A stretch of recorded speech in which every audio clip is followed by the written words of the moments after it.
People often wish they could go back in time and correct all of the mistakes they did in their past. But what if you already have done that?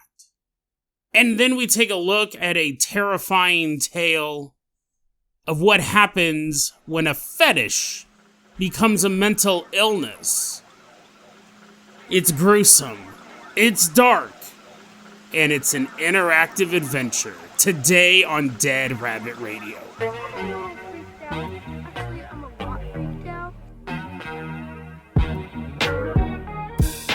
Hey everyone, welcome back to another episode of Dead Rabbit Radio. I'm your host, Jason Carpenter. I'm having a great day. Hope you guys are having a great day too. Hope you guys are having tons of fun doing whatever you're doing. I'm actually recording this episode spooky hour time. It's 1:30 a.m. Jason, did you plan it this way, or were you just too busy playing Battlefield 6 all day? And now you're like, oh, I forgot to record an episode. Yeah, sure, it's the second one. It wasn't that I wanted this episode to be extra spooky, so recorded it at night. I was too busy playing Battlefield 6. But someone who doesn't mind that I spend most of my time in a virtual world shooting people in the face. Someone who's not even a someone at all. A thing walks into Dead Rabbit Radio Command. Everyone get on your feet and give it up for the Midnight Oil Podcast. Woohoo! Yeah, we running on in to Dead Rabbit Radio Command. The Midnight, they don't have the matting words. You're going to try to find it. You're like, what? There's nothing called the Midnight Oil Podcast. It's just called Midnight Oil, but it is a podcast of the paranormal, the dynamic duo of the damned, Tab and Keegan. They are supporters of the Patreon, and that is why they are going to be our captains, our pilots this episode. If you guys can't support the show financially through the merch store, the Patreon, or anything like that, it's totally fine. It really is. Just help spread the word about Dead Rabbit Radio. Tell your friends. Oh, I forgot to clap. Did I clap? Sorry, guys. They're all crying in the corner. Woohoo! Midnight Oil. Midnight Oil's oozing on into Dead Rabbit Radio Command. Search at Midnight Oil. But if you want, you can add the words the and podcast as well. Definitely, I don't know what you'll find, honestly. But anyways, Tab and Keegan, the hosts of Midnight Oil, support the show. And if you can't support the show financially, totally fine. Just help spread the word about Dead Rabbit Radio. That helps out so much. Tell your friends, tell your family, tell everyone you know. Dead Rabbit Radio is your favorite paranormal show. That is how you can help the show grow. Tab and Keegan, I'm going to go ahead and toss you we haven't used this one in a while, the Dead Rabbit Dirigible. Everyone climb on board this big, beautiful blimp as Tab and Keegan fly us out of Dead Rabbit Radio Command all the way out to high school.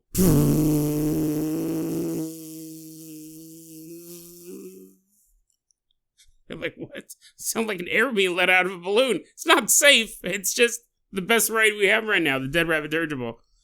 That is a sound effect that I have changed over the years, and only because the early versions, I was creating all this pressure behind my eyeballs. It was not fun.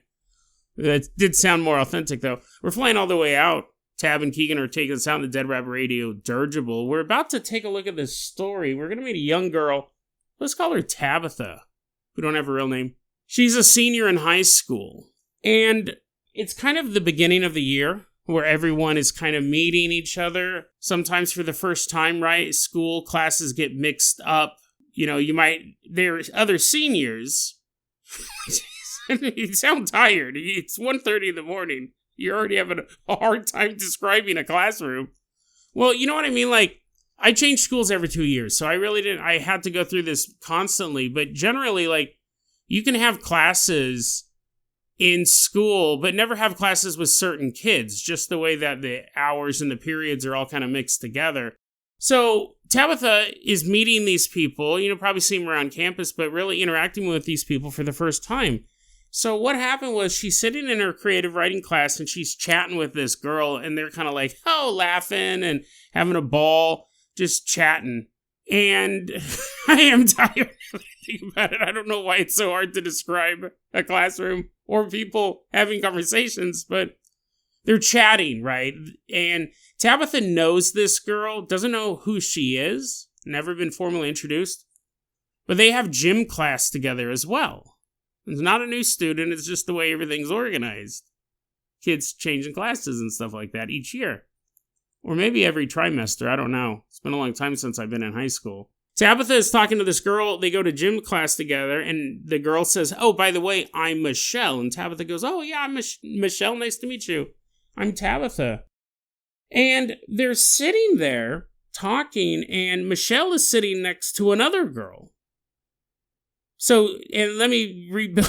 I didn't do a good job painting the picture. Tabitha's sitting in her desk.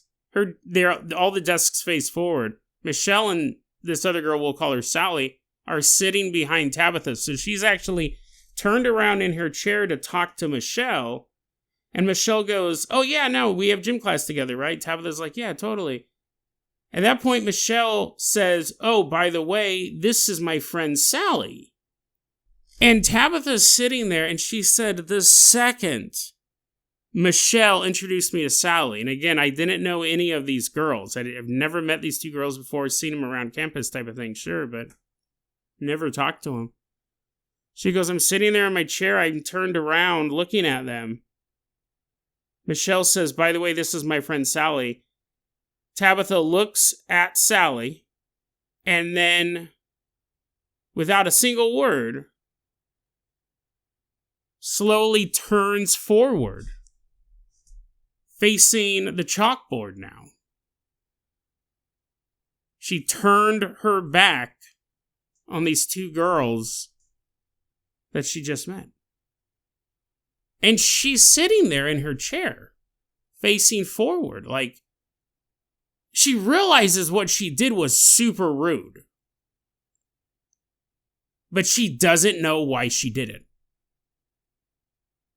She said it was like I was a robot that was programmed to react that way. I didn't have any control over it. The second she said, "This is my friend Sally," I turned away from them and sat there. And I'm sitting there and I'm facing forward. And in that moment, I'm thinking, why did I do that? Why did I do that? Why did I turn my back on these girls?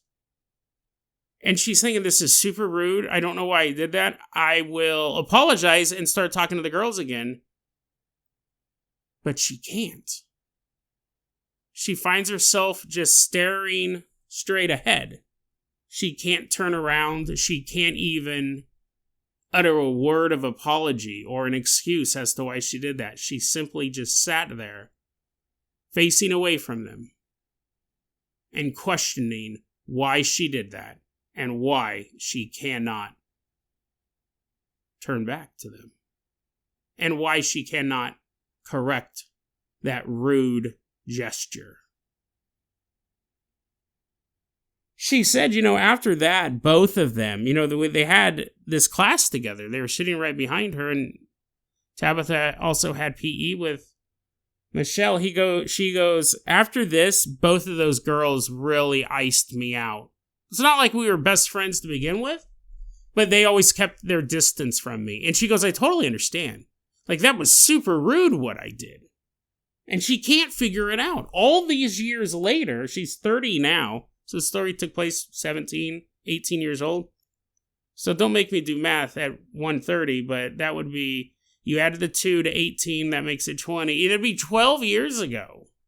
12 years ago, more than that actually at this point, but she goes, I just can't figure out why I did that. I still think about it from time to time. She thinks about it because, one, it was quite unlike her, but two, the feeling that she had no control over the situation. Her body just reacted, and she couldn't say, "I'm sorry." She couldn't come up with an excuse. She couldn't say anything. She couldn't move, like a robot being programmed to do what it needed to do. Now, I thought this was an interesting story. It's very short.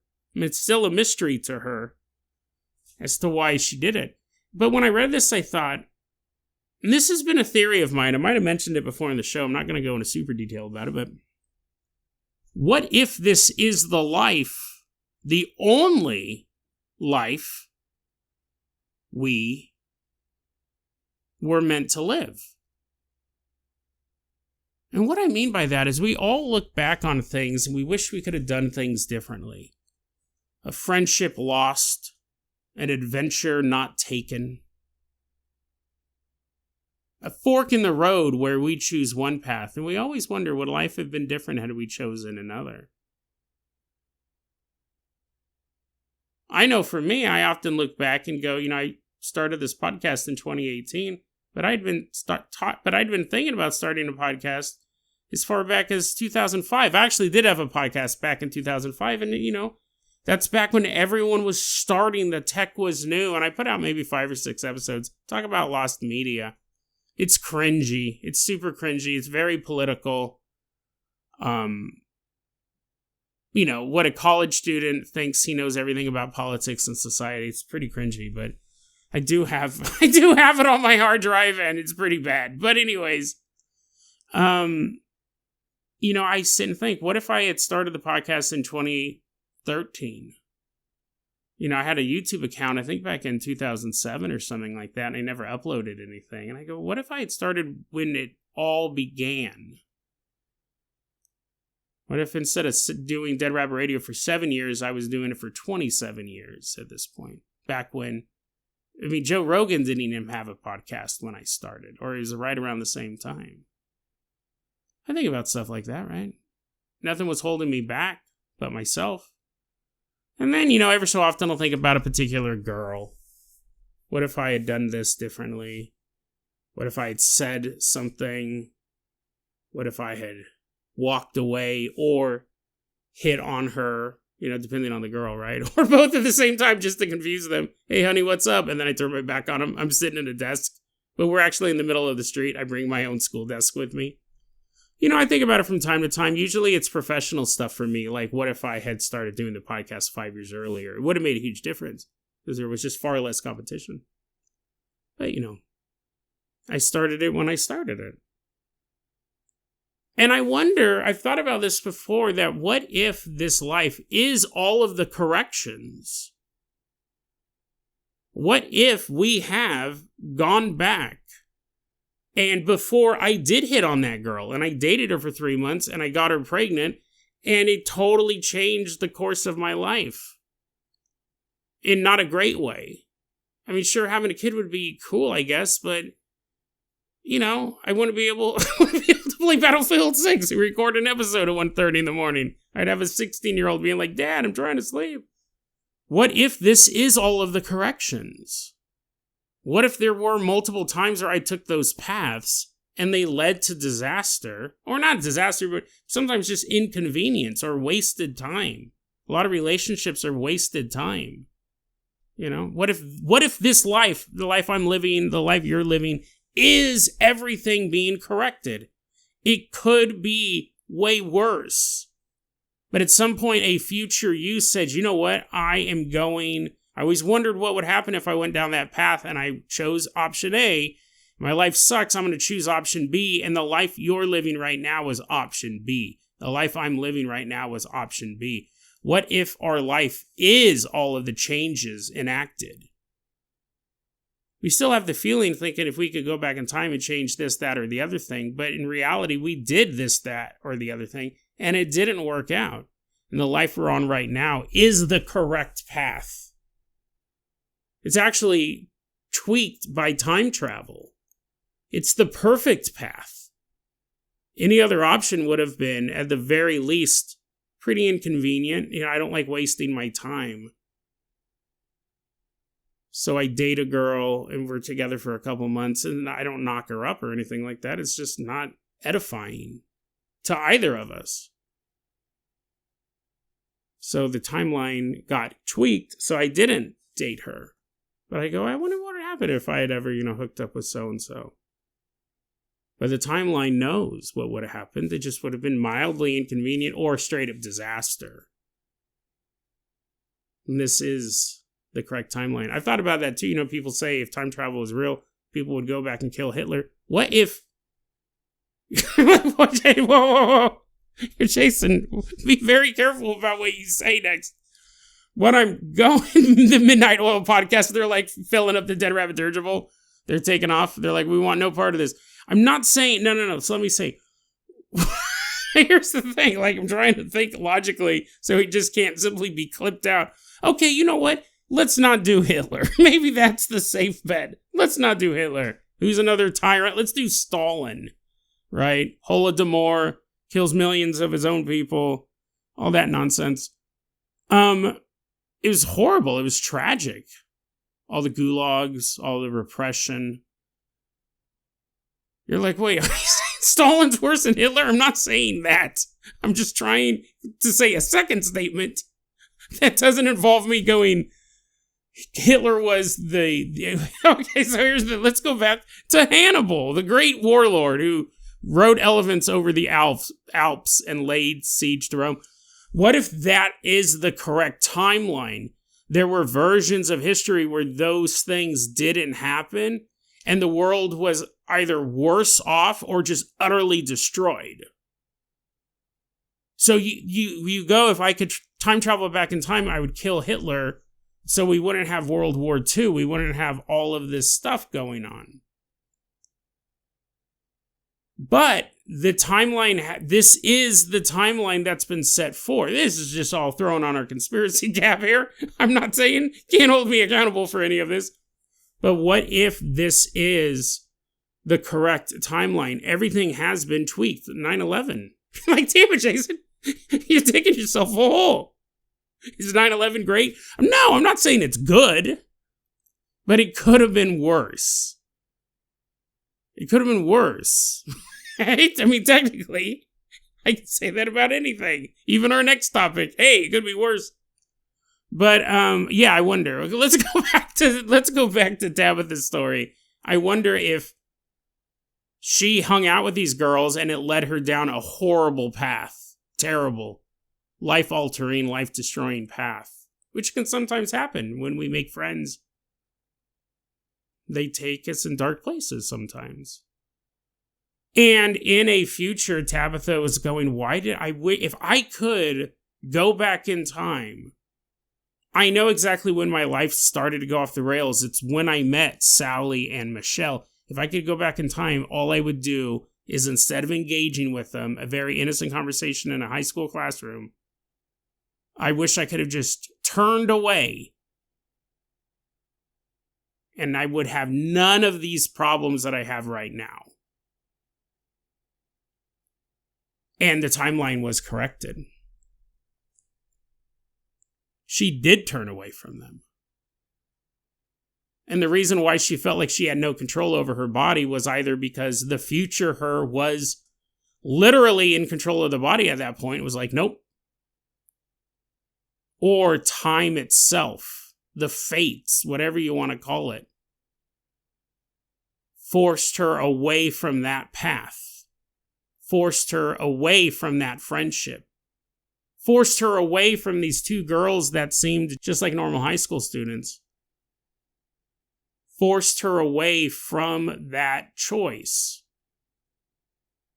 and just had her stare at a chalkboard and wonder, what just happened? The timeline was corrected. The future Tabitha got her wish. But this Tabitha will always wonder why she did that. Not knowing.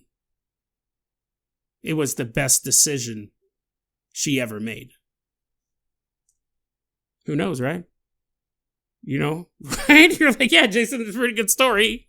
You could have dropped the whole Hitler stuff. I know. But, you know, I was just saying. Midnight Oil podcast, the Midnight Oil, let's get these guys back in here.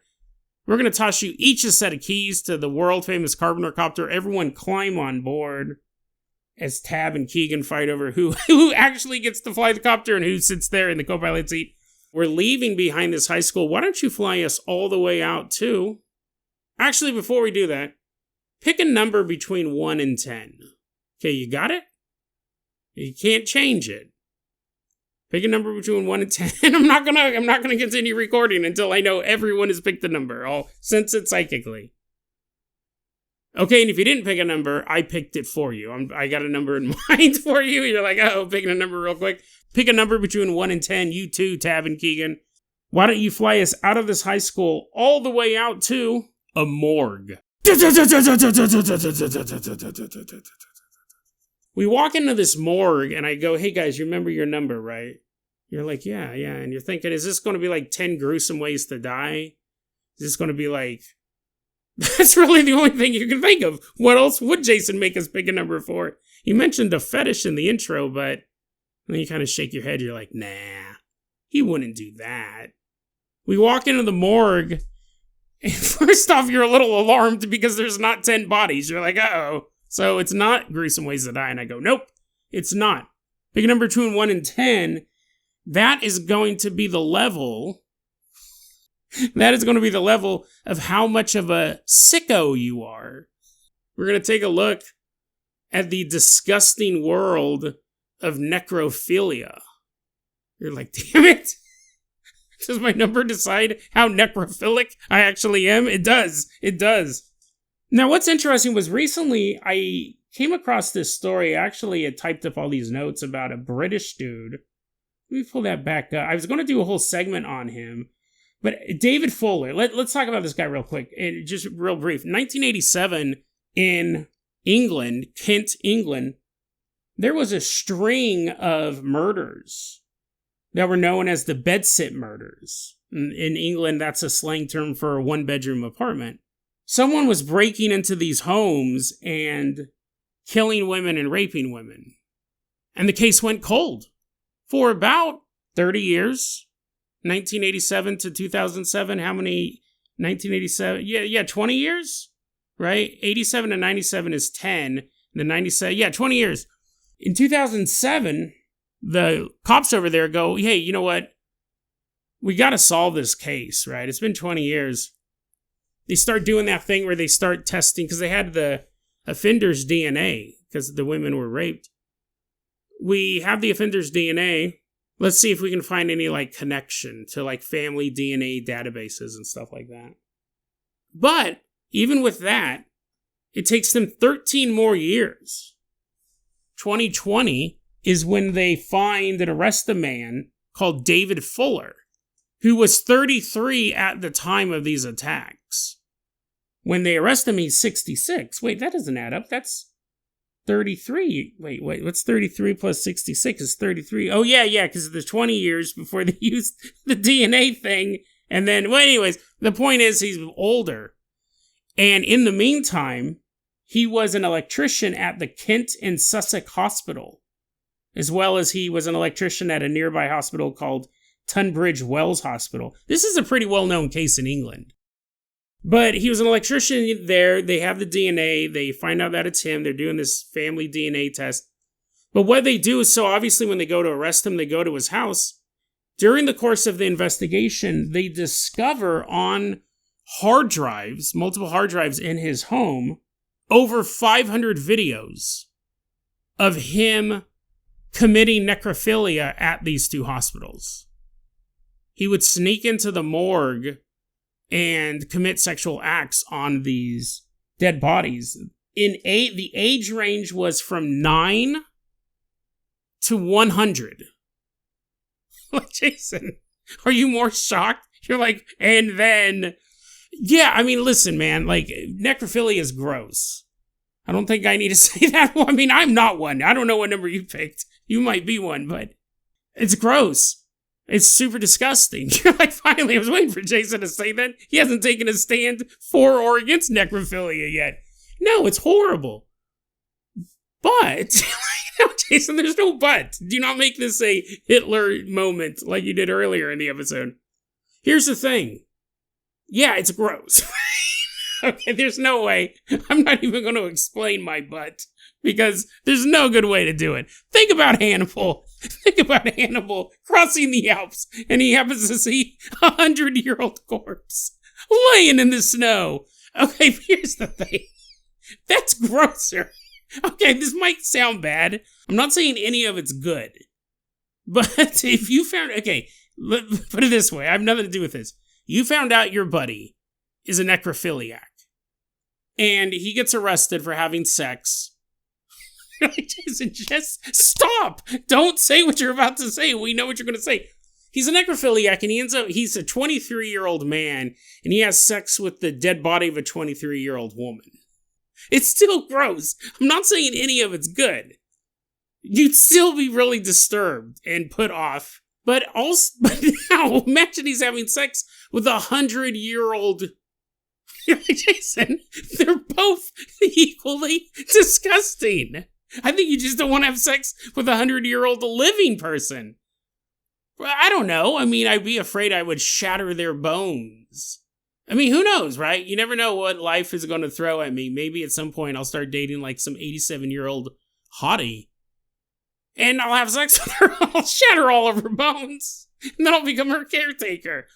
I would be afraid, when you're old, you're walking around, you trip and fall, you break your hip. I mean, sex is more vigorous than falling 2 feet, right? Your hip is 2 or 3 feet off the ground, depending on how tall you are. And you fall down on your hip and your hip shatters. You fall down one time. When you're having sex is multiple thrusts, at least 2 or 3 before you're completely done. But my thing is that, like, Jason, you told me you don't have sex with women with the same force that gravity pulls people to the earth. Well, here's the thing. I'm just saying. I imagine... Now you're imagining me having sex. You're like, where's the bleach? Where's the bleach? I'm just going to pour it all over my body. And sex is vigorous, right? What I'm saying is I don't want to break anyone's bones. So I won't have sex with somebody like who has osteoporosis or whatever it is. I'm like, drink a lot of milk. You got to drink a lot of milk before our first date. Here's some calcium supplements too. And I definitely wouldn't have sex with a corpse, just so we got that out there. It doesn't matter if she's 23. It doesn't matter if it's the corpse of some, beautiful woman. Heather Graham laying in the morgue. I'm not going to sneak in there and have sex with her body. Or anyone's body. Okay, not her. But what about Anya Taylor-Joy? No, none of them. None of them. But I definitely would not have sex with a elderly body. But yeah, if I found out my buddy was a necrophiliac, I'd be like, what? That's why we were always going. It's all those goth nightclubs. That's why you always had me take a bath in a cold... I remember, actually, that was a long time ago. I read a book, a true crime book. I forgot who the killer was, but this always stuck out to me. He would have his wife, and I think multiple girls had attested to this, because, you find out his dating history and all that. He and his wife did it as well, but he would have his partners take an ice cold bath before sex because he wanted them to feel like a dead body. And that's probably, I mean, I know they talk about giving people the ick nowadays. We called it a red flag. That's a pretty big one. Hey, can you lie perfectly still and be ice cold? The serial killer turned out to be a necrophiliac, by the way. But anyways. So eventually, he pled guilty to the 2 murders he committed, the bedsit murders, the rapes and murders. He pled guilty to the necrophilia, and he got life in prison with no chance of parole. I found that. I thought it was interesting. But as I was reading it, I thought, why do people become necrophiliacs in the first place? I understand how people get a hair fetish. I understand how people get a foot fetish. I understand how people develop these things. How do people become necrophiliacs? So what's interesting is psychologists have been wondering that as well for a long time. Apparently, I was reading all about necrophilia. Apparently, when Sigmund Freud was talking about, all of his sex stuff, when the topic of necrophilia came up, he's like, dude, no, please, I don't even want to think about it. Apparently he did investigate it and it grossed him out. He's like, those insane wackos, what a nut job, lock them up. Because it's gross. And what's interesting is I was reading all this stuff and they go, is necrophilia a fetish or a mental illness? That was one of the first questions they really had to talk about. Because we don't describe someone as having a foot fetish as being mentally ill. Really, the determination is usually, does it last longer than 6 months, and is it affecting your life? Are you missing work because you're thinking about feet? And you work at Foot Locker, so you're like, I gotta get to work. Smelling those socks. Are you cheating on your spouse? Are you stealing socks? Or putting cameras where you can take photos of women's feet? 100-year-old woman's foot? And that's where it comes to necrophilia. They go, you can have a foot fetish, you can have a hair fetish or a butt fetish or whatever, dominatrix type stuff. But they said with necrophilia, there is never consent. So that's really the main reason why they classify it as a mental illness. If you have a foot fetish, they're not going to classify it as a mental illness until you actually break the law, because it's basically taking over your life.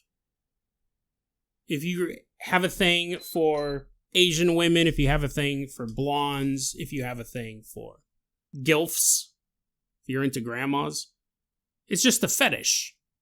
But once it starts to ruin your life, once you start to do criminal acts, then they classify it as a mental illness, which I didn't know that, actually. I thought that was really interesting. You're like, Jason, I just want to know what the numbers mean, man. Just get to the numbers. Oh, we'll get to the numbers, you sicko.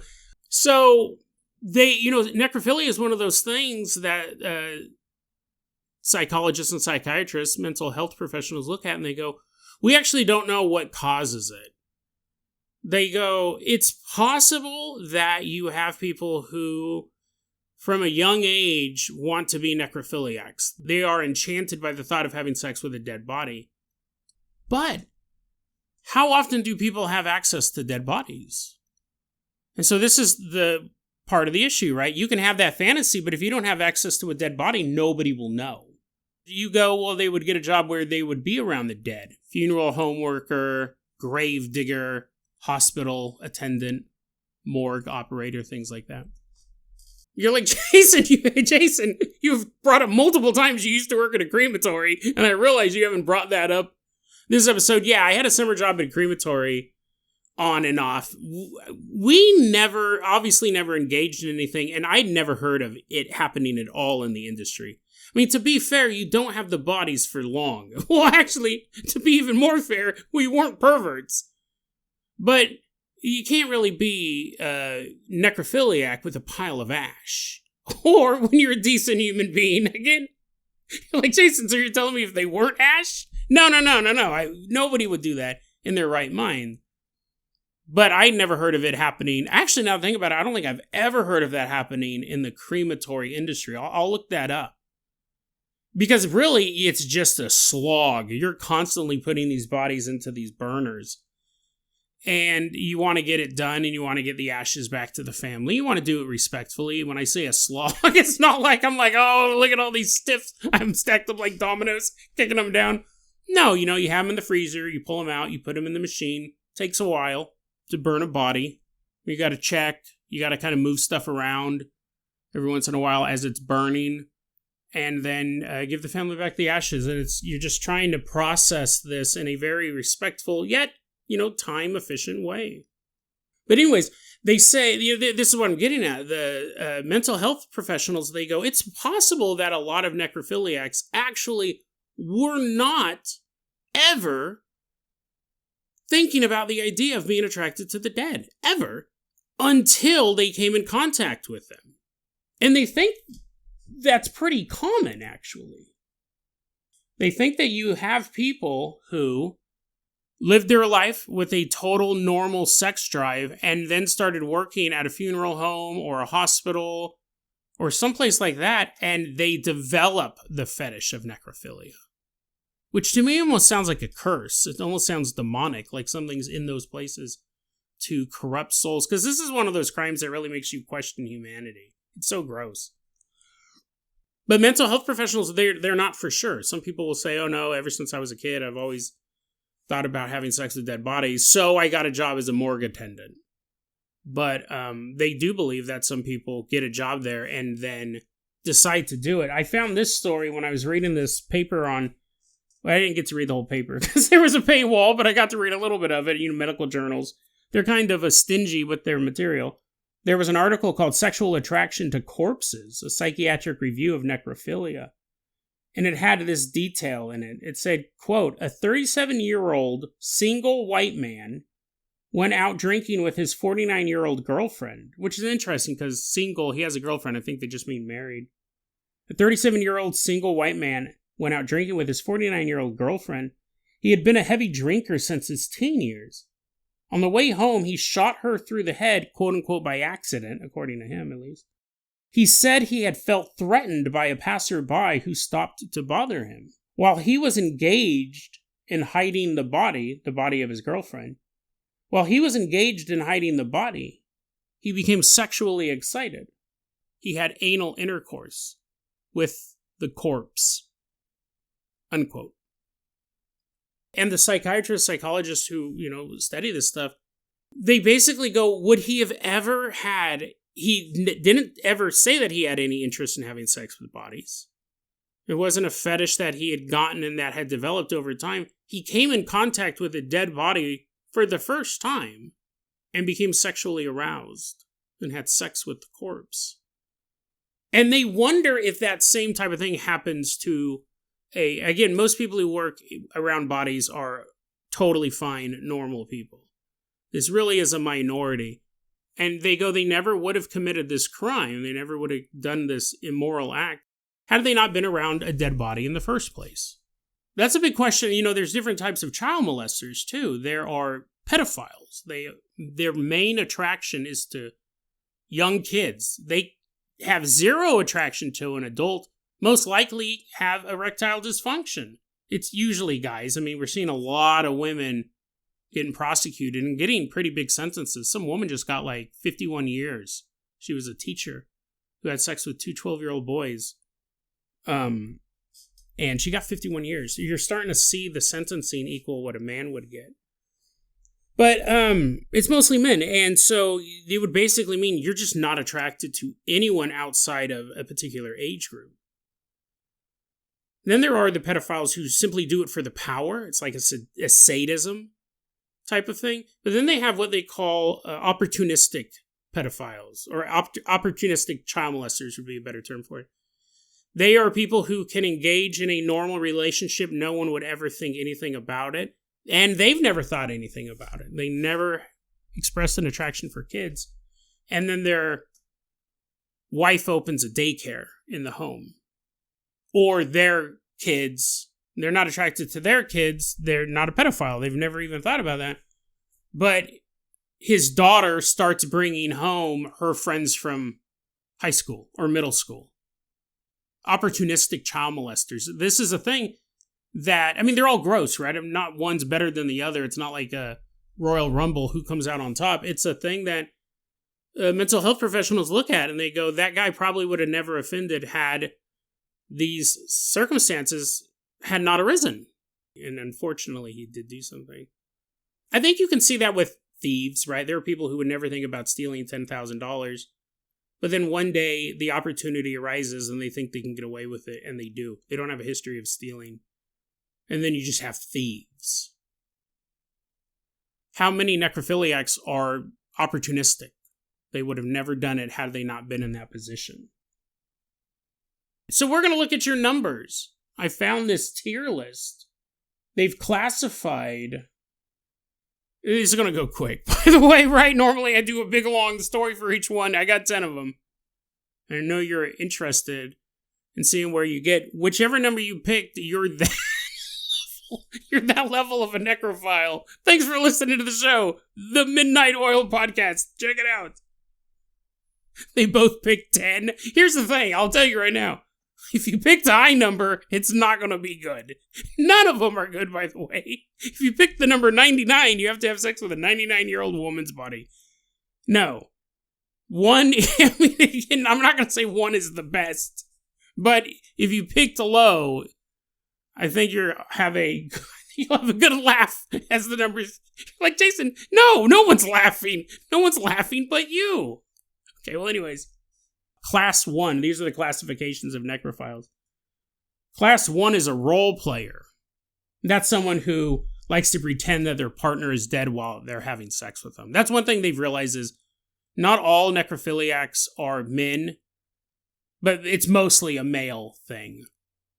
I think mostly for mechanics. Oh, I should say this too. This is really interesting. They ask people, so what attracts you to the world of necrophilia? One of the big answers, and this is a deep psyche thing, is they don't want to be rejected. Their fear of rejection is so great that they've turned to the one thing that cannot reject them, and that is a dead body. Sad, right? I mean, that's actually kind of sad. Your fear of being told no, your fear of being told you're not good enough is so great. You're so risk averse that you turn to the one thing that cannot reject you, and that's a human body. I mean, you can have sex with, a pillow or your fridge. That stuff can't.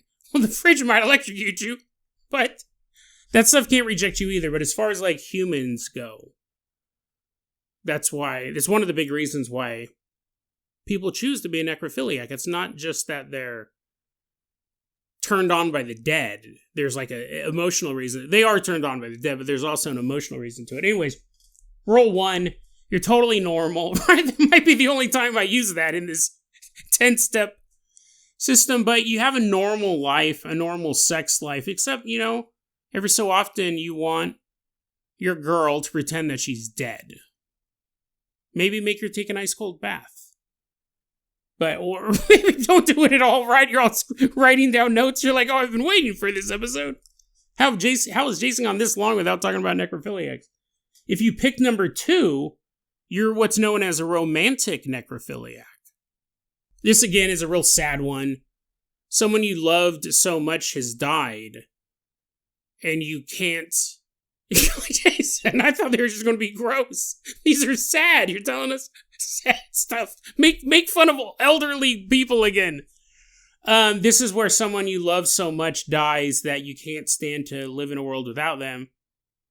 So you sleep with their body. And you probably have sex with it too. Like, you just can't let her go. There's been pretty famous stories about that. There was that one famous story in Florida. I don't remember it off the top of my head. I'll put it in the show notes. I think it was Florida. The guy dug up his wife and slept with her for years. If you pick number 3, you're what's known as your boss walks by. He's like, why did you pick number 3? This is horrible. Listen, this is number 3. There's 10 of these. Number 3, this one's not that bad, I guess, and I don't want to keep saying that. But number 3 is what's known as a necrophiliac fantasizer. And that's where this is where you're actively imagining yourself having sex with dead bodies, which I don't know, like, the state of decay either. Like, if I had to imagine it, it would just be a beautiful woman laying on a slab. I'm trying not to imagine. By the way, I go into, like, super detail. The red candles are lit. 13 to be exact, as pink curtains block out the sunlight from the mausoleum windows. No. I wonder if there are guys who are like, oh, dude, yeah, no, like, I'm a total necrophiliac, and don't clip any of this. I wonder if there are guys that are saying, oh, man, I'm a total necrophiliac, but they got to be, like, 5 or 6 days old. Like, I got to see the boils. I gotta see the bloat. Even other necrophiliacs are like, get out, you sicko. I only have sex with pristine corpses. But anyways, if you pick number 3, you're someone who just fantasizes about necrophilia, but you've never physically interacted with a corpse. Which is interesting, see, so that's worse than the last dude. Even though he's banging a corpse, there's this huge grief factor to it. This old man lost his woman, and he can't go on without her, so he takes the body home and cuddles with her every night for 13 years. You can kind of understand where he's coming from. This is Johnny in accounting, who gets off of work, and instead of going home like a real man and playing Battlefield 6, no, he goes, sits in a dark room, and he pleasures himself while thinking about dead bodies. He's actively engaged in it, but he's never physically interacted with a corpse because he hasn't come across one yet. If you pick number 4, you're what's known as a tactile necrophiliac. And that's one that you don't actually have sex with a corpse, but you get off simply by touching dead bodies. I mean, that's...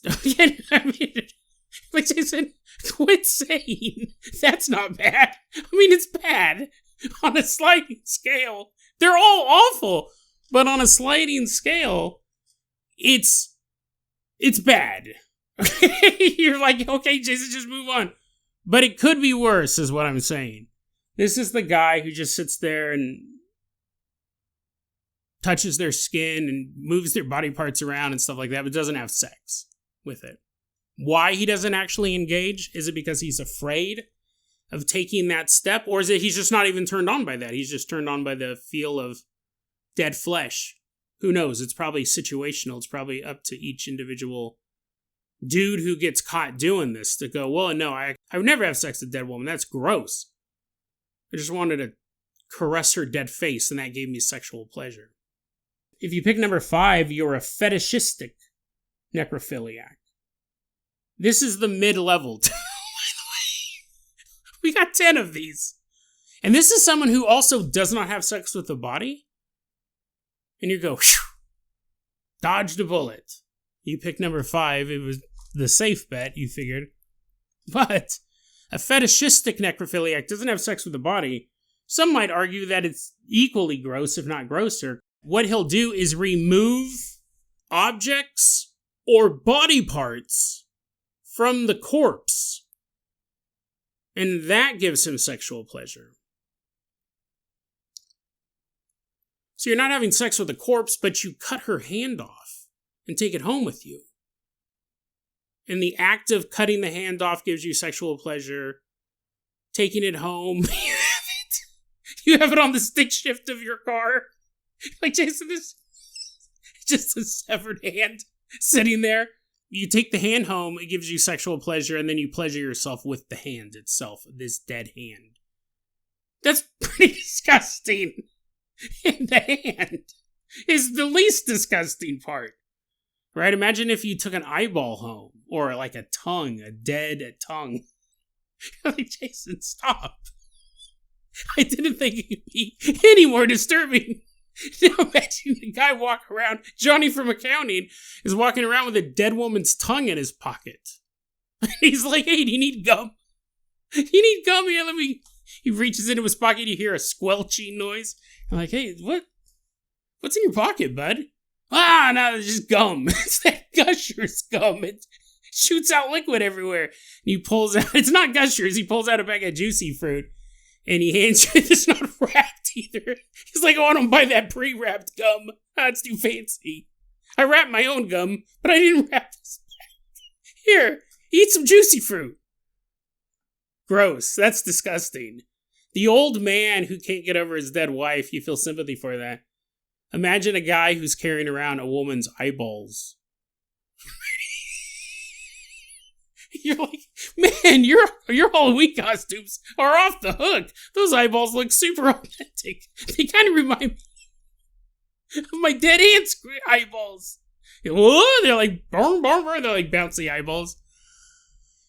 Anyways, if you pick number 6, I mean, to the 2 people left listening to this, Midnight Oil's already bounced. They're like, nah, we're good. Can we take back our Patreon? No, they're going to be back for tomorrow's episode too, but... And I'm doing an interview with them, so at least that I know of. They may cancel it, but anyways. If you pick number 6, you're what's known as a necromutilator. Oh wait, no, I didn't finish that word. It actually gets worse. It actually gets worse. You're a necromutilatomaniac. A necromutilatomaniac. And this is someone who's not taking body parts home. I mean, he might. But his main fetish is chopping up a dead body and pleasuring himself while chopping up the dead body. He also does not have sex with the corpse. Other than that old man who was number 2, no one else so far has had sex with a dead body. This guy's just chopping up a dead body and masturbating at the same time, which is horrible, right? But I'm like, hey, but at least he's not having sex with the corpse. Chop, chop, chop, chop. We covered that episode recently, remember? That snuff film where the guy, what was it called? The Vietnamese Butcher? That was a crazy episode. It's supposedly the world's first genuine snuff film. And that guy might fall into this category, deriving pleasure from chopping the body up. But he also did kill the guy. We'll get to that pretty soon. If you pick number 7, we already talked about this, an opportunistic necrophiliac. This is someone who had no interest in necrophilia. I mean, think about it. This is how high it is on the list because he's actually engaging with sex with corpses. So he could be like, yo, dude, at least I don't carry around someone's tongue in my pocket like Johnny over there. And Johnny can go, sure, right? Point out the man with the soggy pocket. But you are a monster. You had sex with that corpse. And these are people who, up until they had access to a corpse, had zero necrophiliac drives. And sometimes people go, no, I don't believe that. Like when you talk about opportunistic child molesters, there are people who go, no, I bet you anything he had thought about it growing up. And there's a chance that all of these people are lying, but it actually probably is people who never thought about doing it ever until the opportunity arose. Because we do see that with other crimes. And that's fair. I mean, we can't ever prove it one way or the other, but generally, this number 7, if you pick number 7, you're totally normal. You think everyone on this list is a freak, and you would always have thought that had you not gotten the job at the hospital. And then you get caught banging a corpse. So, I mean, you're going to have a hard time dating living women after that. Not because it's so good. I'm not implying that. I'm saying, like, who's going to want to date the man? Because obviously, it'd be in the newspaper. It's such a bizarre crime. Everyone who goes to look at your Tinder profile, it's going to pop up, that little news article. Anyways, if you pick number 8, this is a word that you probably didn't expect to hear today. If you pick number 8, you're what's known as a regular necrophiliac. And this is a classification of who you thought I was talking about at the beginning of the episode. A guy who's fantasized about having sex with bodies. So he picks a profession where he'll have sex with bodies to have sex with bodies. This is the classic necrophiliac. The regular. The OG. Regular necrophiliac. Number 9 is... So regular necrophiliac is what you always just think of when you think of a necrophiliac, which you're like, I never do, Jason. I don't sit around going, what makes these guys tick? And then spend an hour researching it. If number 8 is a regular necrophiliac, what you think of when you think of necrophilia, number 9 is what we fear, and that is a homicidal necrophiliac. That is someone who murders another to have sex with the body. It's not secondary like that guy who shot his girlfriend. You see someone, you want to have sex with them, but not while they're alive, so you kill them so you can be a necrophiliac. And this happens, it's hard to say how often it happens, but I come across the news story, like front page news, not looking at some weirdo website. Back in 2021 in Van Buren County, Michigan, there was a woman, a 64-year-old woman named Melody Rower. She was jogging, and a man named Colby Martin, 29-year-old man, saw her, hit her with his pickup truck, threw her in the back, took her out to the woods. She was dead at that point, and he had sex with her body and then buried her. Now, what happens is when he went to trial, the police said that he purposely killed her so he could have sex with the body. His defense was, no, I didn't. It was actually an accident.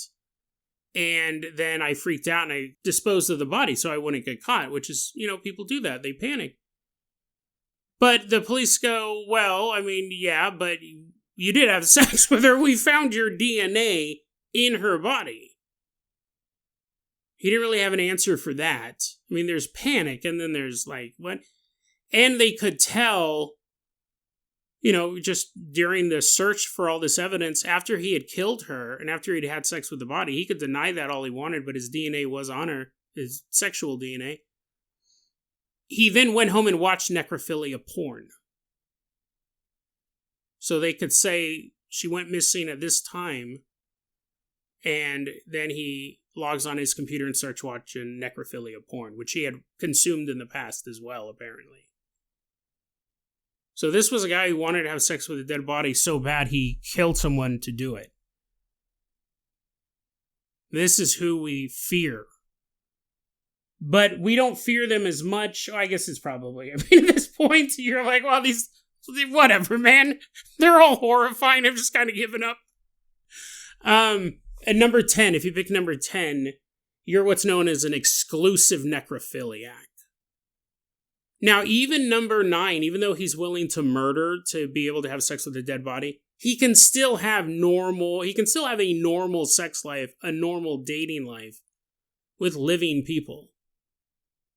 He's probably just got wrapped up in his fantasies. It's this fetish that turned into a mental illness he's never been able to escape. I'm not making excuses for him. It's gross. But someone who's an exclusive necrophiliac, they cannot have a normal relationship. They cannot have a normal sex life with a living person. They can only be aroused by the dead. That is it. Oh, Jason, that's not worse than murdering people. Yeah, I know, I forgot. This one's not that. It's not that it's not that bad. But if you had to be stuck in a room with a homicidal necrophiliac or just someone who was exclusively a necrophiliac, would never have sex with someone who was alive, who would you rather be stuck in a room with? Obviously, the exclusive necrophiliac, because he's not going to kill you. The other guy will. Also, I guess if you can't get it up for a human woman, maybe you will kill. But even a homicidal, this guy, what was his name? I already forgot. Colby Martin probably had a girlfriend in high school, probably dated here and there in college, but he really, really wanted to have sex with a dead body, and he was willing to murder for it. What's interesting is they say, obviously there are women necrophiliacs. It's a very small percentage, but there is none. There is a 0% of women who kill to be able to have sex with a body. They said that has never happened. So yeah, there you go. That's the list. Really, Jason, 9 was the worst. 10 was just the guy who had erectile problems around the living. Well, I didn't make the list, right? I didn't make the list. Yeah, but 9 was the worst. Like, who would you rather have over for dinner? The old man who's banging his dead wife? I mean, maybe it's like that movie Up. Maybe a fun adventure, but instead of him grieving over her grave, she's somewhere in the house, slowly covered in mildew. That's fine, right? I don't want to hang out with any of these guys, but if I had to hang out with any of them, he would be fine. I'm sure. Well, it's funny. I was about to say, I'm sure we've come across someone in our lives who's one of the first person, like role-playing, but actually it's such a rare fetish. It's really, really, really rare. It's really, really, really rare, as far as we know. Because this is one of those things that really doesn't come out until you're arrested. Mental health, obviously if you're a psychologist, you may have a couple of patients over the course of your career who are necrophiliac, and that data you could share with, not giving the name out, but you could share that with other psychologists who are looking into a particular thing, but that doesn't really get out to the general public for the most part, unless they're arrested. Wow, so there we go. This episode is running a little long. I had a song I was going to play. I had a bunch more stuff to talk about. I know not everyone who listens to this show is as big as a rap fan as I am, but there's a lot of cannibalistic rap songs, and it's not by like underground rappers. There's a lot of necrophilia in rap songs, shockingly, and it's not like underground rappers. Some of them, sure, but DMX, the very first DMX song I ever heard in my life, and I love DMX. He's one of my favorites. He's passed away by now, but and I'll clean it up a bit, but the very first line of the very first song of I think his very first album is, I have blood on my hands and there's no remorse. I got blood on my penis because I banged a corpse. And he's using different words. Like DMX used the word penis? What? I was sitting in a garage. I was over at some friend's house. We were drinking. This was in the 90s, and we were like sitting around drinking Mad Dog 2020 or whatever. What I drink a lot of that. And someone's like, yo, have you heard DMX? I don't listen to East Coast stuff, so I had it. And the dude puts in the CD. The song starts up, and I heard that, and I go, I clearly misheard. Because that's not what he would say. That's not what any rapper would say. But he did. And it is really common in rap music. Also in Sacramento, there's a really famous rapper in the area. He's kind of famous all over California. I don't know if nationally he's known, but in Sacramento he's well known, called Brother Lynch Hung. And Brother Lynch Hung raps about being a cannibal. murdering people, and necrophilia. Multiple albums, by the way. Multiple albums. And those are the two examples that pop. When I typed in, because I was looking for the DMX lyrics to make sure I was 100% clear, even though that song is on my iPod. I've been listening to it for 30 years. I was like, is that really what he said, or did I just mishear it all this time? No, that's what he said. Brother Lynch Hung, I think, might hold the record for the most necrophilia in music. Rap music, at least. I'm sure goth, I'm sure Cannibal Corpse has the market cornered throughout all genres, but so that's how we're going to play out this episode, this extra long episode of Dead Rabbit Radio. We're going to play a little bit of Brother Lynch Hung. So I'm giving you ample time. If you listen to this at work, you're like, Jason, if I listen to this at work, whatever song you're about to play can't be as bad as everything else you've talked about. You went on for a long time about elderly corpses. No matter what this song is, it can't be that bad. Well, just because language, right? People go, you always try not to use cuss words while you're describing the most grotesque situations ever. Here, we'll use that image for today's fan art. I was sent over a pretty funny fan art a long time ago by Dreampillet on Twitter. We'll use that one again. But anyways, yeah, let's play a little Brother Lynch Hung. If it gets copyright striked, it gets copyright striked. I'll just throw in the regular music. If you hear the regular music, that's why. But let's play a little bit of Brother Lynch Hung so you can hear necrophilia. We don't want to, Jason. We don't want to. We don't want to hear necrophiliac rap. Well, to be fair, this particular segment is mostly talking about eating people, but there is a little bit of necrophilia. There is a subgenre of necrophilia-related rap songs, and sometimes it just pops up randomly, like DMX. So anyways, enjoy. I hope you enjoyed this necrophiliac special. This is not a phrase I thought I'd ever say, or a phrase you thought you'd ever hear, but let's go ahead and wrap it up with a little bit of Brother Lynch Hung. I think this song is called Meat Hook, or it's called Meat Cleaver. That's it. Let's go ahead and play a little bit of Meat Cleaver by Brother Lynch Hung, Sacramento legend. And also, if you like this song, the link to the YouTube will be there. You can download it for yourself. DeadRapRadio@gmail.com is going to be our email address. You can also hit us up at Facebook.com/DeadRapRadio. TikTok is at Dead Rabbit Radio. Dead Rabbit Radio is the daily paranormal, conspiracy, and true crime podcast. You don't have to listen to it every day, but I'm so glad you listened to it today. Have a great one. Yeah, I'ma get deeper, creeping up in your backyard with a meat cleaver. Either you or your wife about to get it. Shoelace, choke the neck, coke the necks. It's like open sex, broke the neck. Then I put the body in the back of the legs. I got a bad habit. Sticking my dick in the corpse, ripping and picking it apart. Sick with it, get in the car. Yeah, nah, better do it. I'ma rip right through them. Cut them in half, butter that ass when I chew them. Chopping them up and then I get a brand new one. And I always love it. I just jack off and I'm thinking of it. You better back off, I'ma heat the oven. I'm like Jack Frost and my teeth is ugly. You just that soft, but the beef is lovely. Reheat that shit, then I eat that shit. Then what you do? Then repeat that shit, then repeat that shit, then repeat that shit. Nigga, better let the cops know I keep more meat than they keep at Costco. They don't really want it, cook them up in the pot slow. I'm a mini Roscoe's chicken and waffles.